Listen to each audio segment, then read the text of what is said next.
Hello beautiful souls, welcome back. So आज हम देखने वाले हैं नेक्स्ट 10 डेज़ की क्या गाइडेंस आती है through pick a group reading.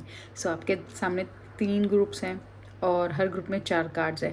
सो कुछ सेकंड के लिए अपनी आइज़ क्लोज कीजिए और एक डीप ब्रेथ लीजिए और अपने इंट्यूशन से वो ग्रुप चूज़ कीजिए जिससे आप सबसे ज़्यादा कनेक्टेड फील करते हैं। ओवरथिंक मत कीजिए, जो ग्रुप सबसे पहले आपको अट्रैक्ट करे वही आपको मैसेज हो सकता है। So let's begin with the group number 1। सो जो कार्ड्स आए वो है 2 of wands, the moon, 10 of pentacles and the emperor. ठीक है। सो सबसे पहले देखते हैं हम 2 ऑफ वॉन्ड्स। सो आपके लिए बहुत पॉजिटिव गाइडेंस आई है। सबसे पहले अगर काफ़ी दिन से या काफ़ी टाइम से आप किसी ट्रिप को प्लान करना चाहते हैं, किसी न्यू जॉब को के बारे में सोच रहे हैं, किसी सिटी मूव करने का या फिर किसी बड़े डिसीजन के बारे में सोच रहे हैं, तो डिवाइन आपको बता रहे हैं कि गो फॉर इट। अगर आप कोई व्हीकल परचेज करना चाहते हैं, कार है चाहे से, तो या फिर अपने किसी गोल की तरफ कोई इंपॉर्टेंट स्टेप लेना चाहते हैं, तो उसके लिए आपको एक्शन लीजिए। ठीक है, कोई एक्शन लेना होगा आपको, क्योंकि आपको कोई भी रोक नहीं रहा है, आपको सिर्फ अपना कंफर्ट जोन रोक रहा है। क्योंकि सोचने से सिर्फ नहीं बदलेगा, एक्शन लेना ज़रूरी है। तो जिस डायरेक्शन में आपका दिल और इंट्यूशन आपको ले जा रहा है, उस तरफ कॉन्फिडेंस के साथ आगे बढ़िए, क्योंकि सक्सेस और ग्रोथ दोनों नज़र आ रहे हैं कार्ड में। नेक्स्ट कार्ड है द मून। द मून के कार्ड में काफ़ी फुल मून की स्ट्रॉन्ग एनर्जी बहुत स्ट्रांगली फील हो रही है। सो हो सकता है कि फुल मून के आसपास थोड़ा सा इमोशनल या ओवर थिंकिंग मोड में आप जा सकते हैं। कभी कभी हम हर बात का रीज़न ढूंढने लगते हैं और हर सिचुएशन को अननेसेसरीली एनालाइज करने लगते हैं, और फिर इमोशंस में इतना डीप चले जाते हैं कि वहीं अटक जाते हैं।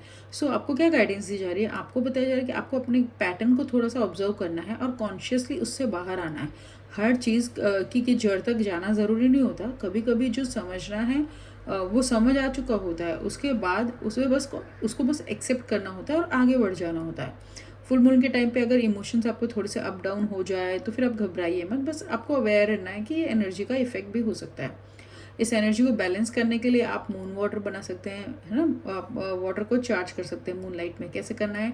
एक ग्लास की बॉटल में पानी भर के रात भर मून लाइट में रखना है, और उसको रखने के पहले उस बॉटल को जो आपको चीज़ चाहिए उसको पॉजिटिव अफर्मेशन बोल दीजिए, जैसे I am blessed, I am peaceful, everything is working in my favour. ऐसे बॉटल का ढक्कन खोल के उसको पानी को आपको वो बोलना है। ठीक है, अफर्मेशन। फिर सुबह सनराइज़ के पहले पानी को उठा लीजिए और वो पानी आप एक साथ में पी लीजिए या पूरे दिन में सिप करके पीते रहिए। अगर पॉसिबल है तो फुल मून की लाइट में वॉक कीजिए, मून लाइट में, या फिर मेडिटेशन भी कर सकते हैं। ये प्रैक्टिस आपको इमोशनली काफ़ी ग्राउंडेड फील करवाएगी। नेक्स्ट कार्ड है 10 ऑफ पेंटिकल्स, और ये कार्ड फैमिली स्टेबिलिटी और अबंडेंस का कार्ड है। आने वाले 10 दिनों में आपके लिए काफ़ी अच्छा टाइम बताया जा रहा है फैमिली के साथ। हो सकता है कि कोई फैमिली गैदरिंग हो, कोई फंक्शन हो, या फिर किसी के साथ क्वालिटी टाइम स्पेंड हो, या फिर कोई ट्रिप आप प्लान करें।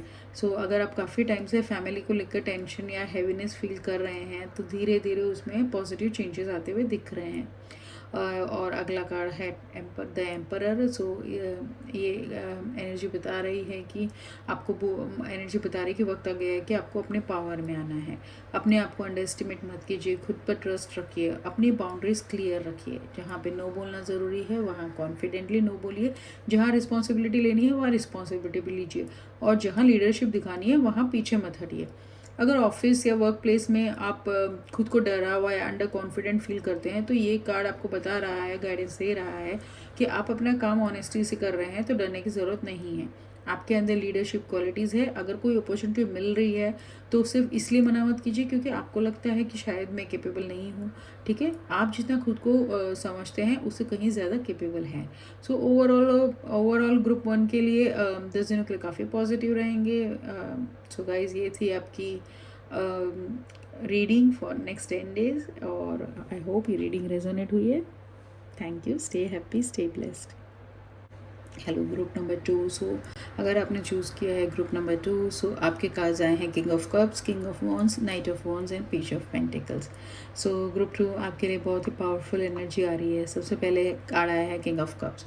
सो क्या ये आपको गाइडेंस देता है कि आपको अपने इमोशंस को काफ़ी हद तक समझना और बैलेंस करना सीख लिया है। हो सकता है कि पहले कोई कुछ बोलता था और अगर आप तुरंत रिएक्ट कर देते थे, लेकिन अब आप पहले सिचुएशन को समझते हैं और फिर रिस्पॉन्स देते हैं। आपको अपनी स्ट्रेंथ और वीकनेसेस का दोनों का एहसास हो रहा है, और ये बहुत ही पॉजिटिव चेंज है। मुझे स्पेशली वर्क प्लेस की एनर्जी आ रही है कि लेकिन ये गाइडेंस आपके घर या इन्वायरमेंट पर भी अप्लाई हो सकती है। सो ऐसा लग रहा है कि आपने फाइनली समझ लिया है कि किस सिचुएशन में को कैसे हैंडल करना है और अपनी पीस को कैसे प्रोटेक्ट करना है। अब नेक्स्ट कार्ड जो आया वो है king of wands. So card की एनर्जी बता रही है कि आपका कॉन्फिडेंस और पर्सनल पावर काफ़ी स्ट्रॉन्ग है, मतलब फिलहाल इस तरफ काफ़ी स्ट्रांगली आ रहे हैं। सो अब आप नो नॉनसेंस एनर्जी में आ चुके हैं। जो लोग आ रहे हैं, जो लोग पहले आपको मैनिपुलेट कर लेते थे, अननेसेसरी प्रॉब्लम क्रिएट कर रहे थे, उन्हें भी अब समझ आ रहा है कि आप पहले वाले इंसान नहीं हैं। सो आप अपने गोल्स को लेकर मोटिवेटेड हैं और एक्शन लेने के लिए रेडी हैं। अगर करियर, एजुकेशन, बिजनेस या पर्सनल ग्रोथ से रिलेटेड कोई प्लान बना रहे हैं तो ये बहुत ही पॉजिटिव साइन है। अपने आइडियाज़ पर ट्रस्ट रखिए और कॉन्फिडेंटली एक्शन लीजिए। अब देखते हैं कि नेक्स्ट कार्ड क्या है। नाइट ऑफ वॉन्ड्स आते हैं नेक्स्ट नाइट ऑफ वॉन्ड्स पे। तो ये कार्ड क्या बता रहा है? बहुत ही प्यारी गाइडेंस लेके आ रहा है। लाइफ सिर्फ काम करने का नाम नहीं है, थोड़ा सा रुक कर अपनी जर्नी को भी एंजॉय कीजिए। आपने जितनी मेहनत की है उसकी अप्रिशिएशन भी ज़रूरी है।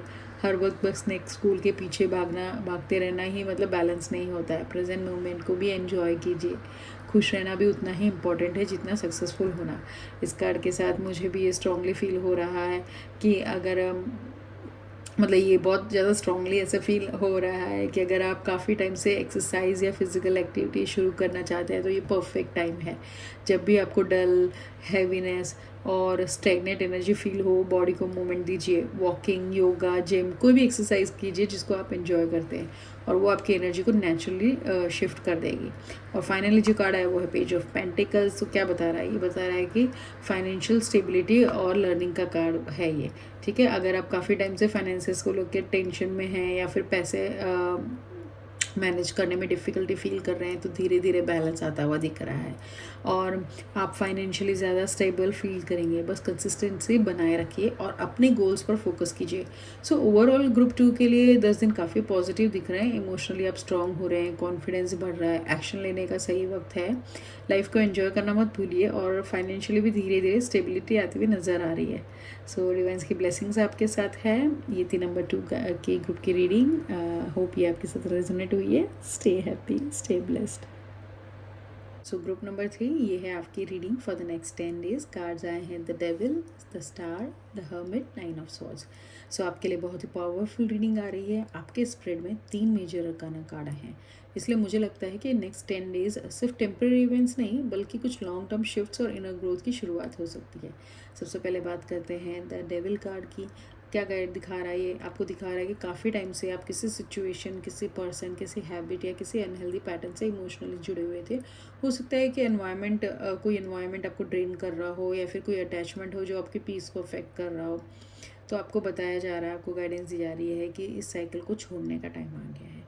अनहेल्दी अटैचमेंट्स, अनहेल्दी हैबिट्स और उन सिचुएशन से धीरे धीरे बाहर निकलिए जो आपको इमोशनली हैवी बना रही है। कभी कभी हमें लगता है कि हम फंसे हुए हैं लेकिन बहुत बार हमारे थॉट्स ही वो केज बना देते हैं। तो इसलिए अपनी थॉट्स को ऑब्जर्व कीजिए, ठीक है? उसके पिंजरे में मत आइए। खुद से कहिए I am not my thoughts. Her negative thought reality नहीं होती और उसे सच मान लेने से पहले अपने आप से प्रूफ मांगिए कि अब बात करते हैं स्टार कार्ड की। सो ये कार्ड किसका है? ये कार्ड है होप का, हीलिंग का और डिवाइन गाइडेंस का। अगर आप रिसेंटली कुछ लूज़ किया है, अगर आप होपलेस फील कर रहे हैं तो फेथ मत छोड़िए। चाहे फेथ की सिर्फ एक छोटी सी रोशनी ही क्यों ना बची हो, उसे मजबूती से पकड़े रहिए। यूनिवर्स आपके साथ है। हीलिंग की एनर्जी बहुत स्ट्रांगली आ रही है। जब आप अनहेल्दी अटैचमेंट को छोड़ना शुरू करेंगे तभी हीलिंग्स के लिए नए दरवाजे खुलेंगे। अपनी इंट्यूशन पे ट्रस्ट कीजिए। लोग क्या कह रहे हैं उससे ज़्यादा ज़रूरी है कि आपकी इनर गाइडेंस आपको क्या कह रही है। थोड़ा शांत बैठिए, अपने आप से क्वेश्चंस पूछिए, जवाब धीरे धीरे मिलने लगेंगे। अब आते हैं द हर्मिट कार्ड पे। आपको क्या बता रहा है? एक कार्ड आपको बता रहा है थोड़ा सा स्लो डाउन हो जाइए। हो सकता है कि आप बहुत ज़्यादा सोशल मीडिया, टीवी या फिर बाहर के नॉइज़ में फंसे हुए हैं, ठीक है? बाहर की नॉइज़ में अब थोड़ा क्वालिटी टाइम खुद के साथ बिताइए। मेडिटेशन, डीप ब्रीदिंग या सिर्फ कुछ देर के लिए ही साइलेंस बैठना भी आपको बैठेंगे तो वो आंसर्स आपको दे सकते हैं जो बाहर आपको नहीं मिल रहे हैं कहीं भी। शुरू में सॉलिट्यूड थोड़ा सा अनकंफर्टेबल लग सकता है। माइंड नेचुरली रेजिस्ट करेगा क्योंकि उसकी आदत नहीं है, लेकिन धीरे धीरे आप इसी साइलेंस में अपनी क्लैरिटी और पीस को ढूंढने लगेंगे। और फाइनली जो कार्ड आया है वो है 9 ऑफ सॉर्ड्स। ये कार्ड बता रहा है कि अगर काफ़ी टाइम से आप ओवर थिंकिंग, एंजाइटी या वर्स्ट के सिनेरियोज में इमेजिन करते हैं आ रहे हैं, तो अब इस पैटर्न को हील करने का वक्त आ गया है। हो सकता है कि रात को सोने के पहले माइंड बहुत एक्टिव हो जाता है, कोई विचार आता है तो उसके बाद मतलब एक के बाद आता ही जाता है, नेगेटिव थॉट्स आने लग जाते हैं। याद रखिए कि हर थॉट रियलिटी नहीं होती। आपके थॉट्स कभी कभी वो एक बोलते हैं ना, पिंजरा जैसा केज बना देते हैं जिसमें आप खुद को फंसा हुआ महसूस करते हैं। तो जब भी ऐसा हो, अपने थॉट्स को बस ऑब्जर्व कीजिए, खुद से कहिए कि ये सिर्फ एक थॉट है, ये रियलिटी नहीं है। सोने से पहले नेगेटिव कंटेंट या न्यूज़ देखने के बजाय अपने माइंड को पीसफुल बनाइए। प्रेयर, चैंटिंग, ग्रैटिट्यूड या थोड़ी सी मेडिटेशन करके सो जाइए। धीरे धीरे आप नोटिस करेंगे कि आपका माइंड ज़्यादा काम फील करने लगेगा और ओवर थिंकिंग भी कम होने लगेगी। मुझे एक बहुत स्पेसिफिक एनर्जी भी काफ़ी स्ट्रांगली फील हो रही है। हो सकता है कि कुछ लोग किसी अपने को मिस कर रहे हो जो अब इस दुनिया में नहीं है। अगर आप ये मैसेज आपसे रेजोनेट करता है तो बस आप याद कीजिए कि उनका प्यार और ब्लेसिंग्स आज भी आपके साथ है। ठीक है। सो ओवरऑल ग्रुप नंबर 3 के लिए अगले 10 डेज़ बहुत ही हीलिंग, इमोशनल फ्रीडम और इनर पीस की तरफ ले जाने वाले हैं। पुरानी अनहेल्दी एनर्जीज़ को रिलीज़ कीजिए, अपने इंट्यूशन पे ट्रस्ट कीजिए और बस फेथ बना के रखिए। डिवाइन की ब्लेसिंग्स आपके साथ है। सो ये थी आपकी reading group number 3। I hope ये रीडिंग आपके साथ रेजोनेट हुई। और if it resonate with you, don't forget to like, subscribe and share. And if you like a detailed personal reading, you can message me on Instagram or Facebook. Stay happy, stay blessed.